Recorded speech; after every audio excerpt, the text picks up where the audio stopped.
Assalamualaikum warahmatullahi wabarakatuh. Kisah ini tentang Santi, seorang gadis kecil yang tinggal di desa terpencil.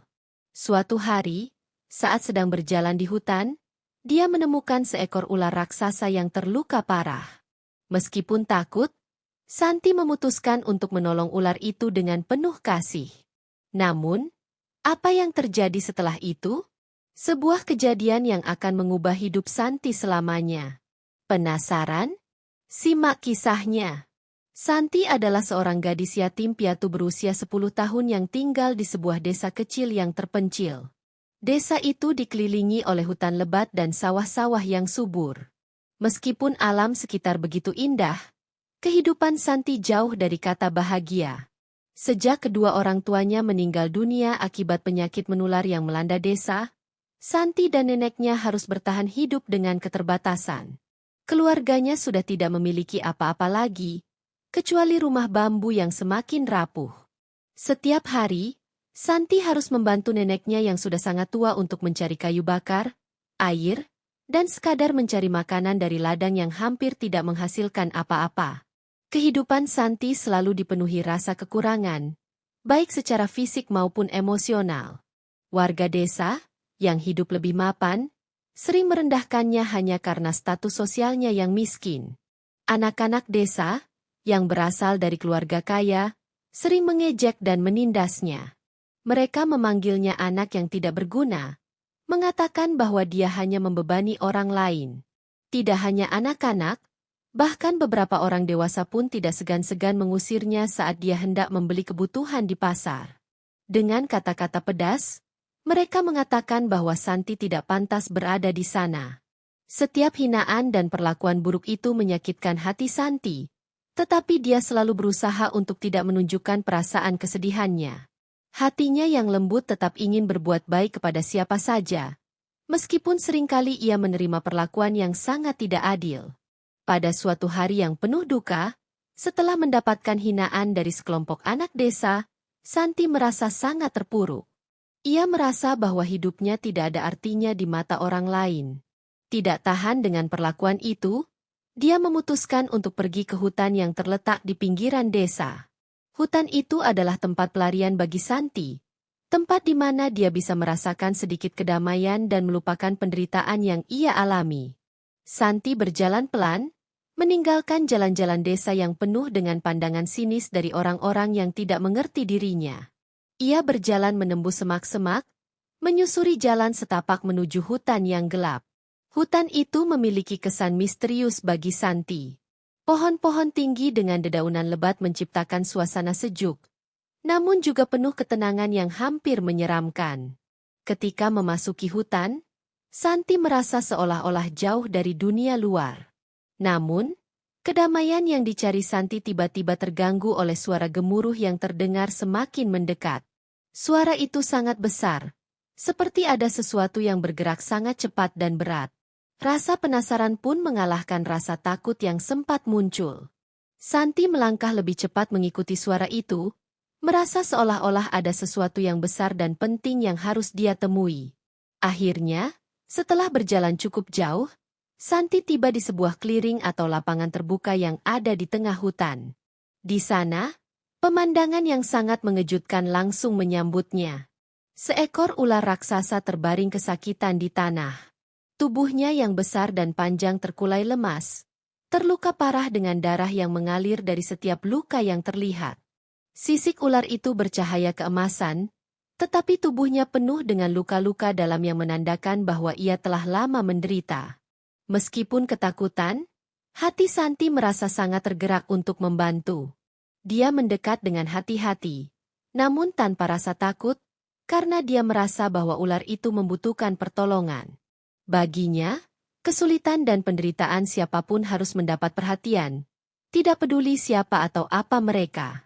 Dengan sabar dan hati yang penuh empati, Santi mulai mencari cara untuk merawat ular itu. Dia mengumpulkan daun-daun besar yang ada di sekitar hutan, meremasnya untuk membuat ramuan alami yang bisa membantu menghentikan pendarahan dan membersihkan luka ular. Santi juga mencari air dari sungai yang tidak jauh dari sana, membawanya menggunakan kantong yang terbuat dari kain, lalu memberikannya pada ular tersebut. Meskipun tubuhnya gemetar dan tangan Santi sedikit kotor, dia tidak berhenti. Setiap tindakan yang dia lakukan dipenuhi dengan kasih sayang yang tulus. Sesekali, Santi memandang wajah ular itu dengan penuh kasih, berharap makhluk besar ini bisa merasa lebih baik. Ketika dia sedang merawat ular itu, Santi melihat mata ular yang besar dan berkilau itu mulai terbuka perlahan. Ia merasa seolah-olah ada sesuatu yang magis sedang terjadi, dan tak lama kemudian ular itu bergerak sedikit, menunjukkan tanda-tanda kehidupan. Tiba-tiba, dengan cahaya yang sangat terang, tubuh ular itu mulai berubah.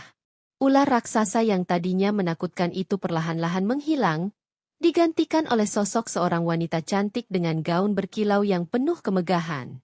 Wanita itu tersenyum lembut pada Santi, seolah berterima kasih atas segala yang telah dilakukan oleh gadis kecil itu.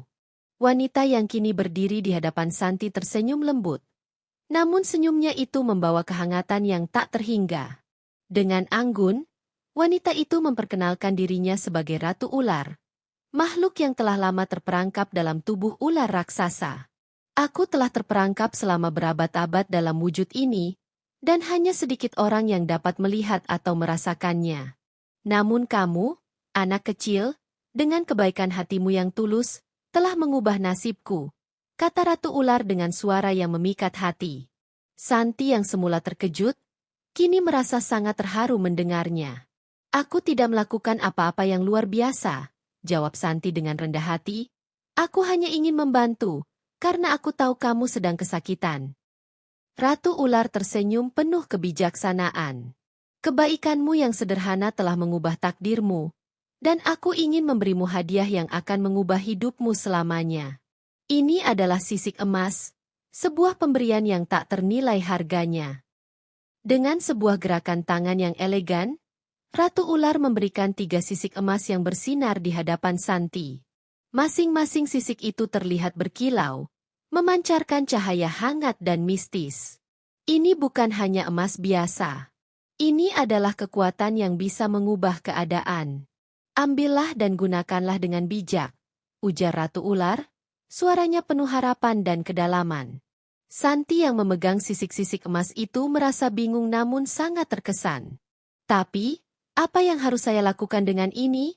Tanyanya, masih merasa tidak percaya dengan apa yang baru saja terjadi. Ratu Ular menjawab dengan lembut. Ketika saatnya tiba, kamu akan tahu bagaimana cara menggunakannya. Namun ingatlah, anak kecil, bahwa kebaikan dan pengampunan adalah jalan menuju kebahagiaan sejati. Kamu akan kembali ke dunia manusia, dan saat itulah ujian besar datang untuk mengukur sejauh mana kebaikanmu. Setelah itu, Ratu Ular memberikan sebuah peringatan terakhir. Kamu akan kembali ke dunia manusia, tetapi jangan pernah lupa untuk selalu membawa kebaikan di dalam hatimu. Hanya dengan itu, kamu akan mengubah hidupmu dan orang-orang di sekitarmu. Dengan kata-kata itu, Ratu Ular melambaikan tangannya, dan sekejap mata Santi merasa dirinya kembali berada di tepi hutan yang sepi. Hutan ajaib itu hilang begitu saja, seolah-olah tidak pernah ada. Santi kembali ke dunia nyata, dengan 3 sisik emas di tangannya. Kehidupan Santi setelah itu berubah. Dengan salah satu sisik emas yang ia jual, dia membeli bahan-bahan untuk membangun sebuah rumah yang jauh lebih baik daripada gubuk bambu yang dulu ia huni bersama neneknya. Rumah kecil yang kokoh itu menjadi tempat yang nyaman bagi Santi dan neneknya. Meski rumah itu sederhana, namun di dalamnya terdapat kehangatan yang luar biasa. Santi merasa bahwa dia telah menemukan kedamaian dalam hidupnya yang penuh perjuangan. Namun, hidup tidak selalu berjalan mulus. Seiring waktu, sebuah bencana besar datang melanda desa. Hujan deras mengguyur desa sepanjang malam, dan banjir bandang yang sangat besar menerjang segala sesuatu yang ada di jalannya. Warga desa yang biasa merendahkan Santi kini terjebak dalam bencana besar itu. Mereka panik dan tidak tahu harus berbuat apa.